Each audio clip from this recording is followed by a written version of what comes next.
Hello, all amazing flute players taking the Region 2 audition this year. This is your second informational video about the technical etude that we're playing this year.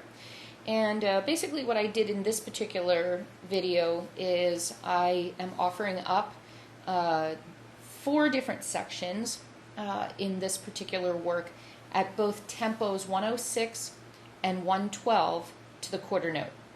So there are several sound samples that you'll be able to hear. They're all in order. I start out with all 4 sections in 106, followed by all 4 sections in 112. So the reasoning behind the 4 sections in this particular work, starting from the pickup to 17, is that this particular development, the middle part of this etude, is, in my opinion, two groupings. So pick up to measure 17, and then starting from measure 25. And the reason that I split it up has to do with the articulations. In the first section, which I'm calling Roman numeral number 2, which is right here, pick up to 17, you have the same slurs and staccatos that you were accustomed to in the opening, whereas in 25, which I have highlighted Roman numeral number 2A, you have all slurs, no staccatos. So I wanted to make a big difference between those two, and you'll want to do the same in your audition. The ending section of this work is pretty much almost exactly the same as what you started out with in the very beginning. It's not a very long recapitulation or review. Another word we can use is repeat of what you did in the very, very beginning, up to the time that you hit 48 to the very end. And I believe that we spoke about this very last articulation. It's the only articulation of this sort in this piece.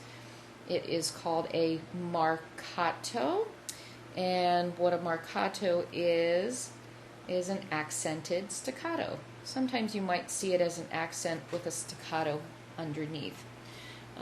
So very short and quite loud at the very end.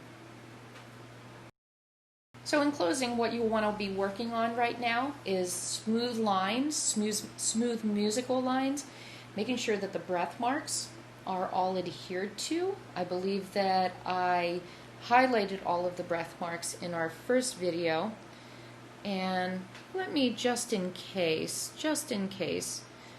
get your breath marks in this second development. These seem to be the most helpful breath marks. And then through the very end, I take a breath at the light double bar prior to starting the recap or the recapitulation. The rest of the work is actually fairly easy from a breath mark standpoint, because you can always breathe after any of the staccatos. You can always breathe when you have a dotted 8th note to a 16th note.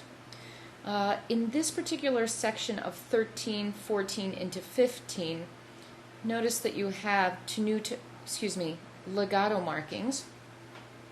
So what that usually means is that the composer does not want you to take a breath. Very, very smooth lines, but you do have a staccato coming up in 15, another one, and then of course you have a dotted quarter note. You should absolutely take a breath at the dotted quarter note, right on the dot. Beat 2. It's a good place to take a breath in here, and honestly, if you're playing staccatos properly, you should be able to breathe after any one of the staccatos. So happy preparation.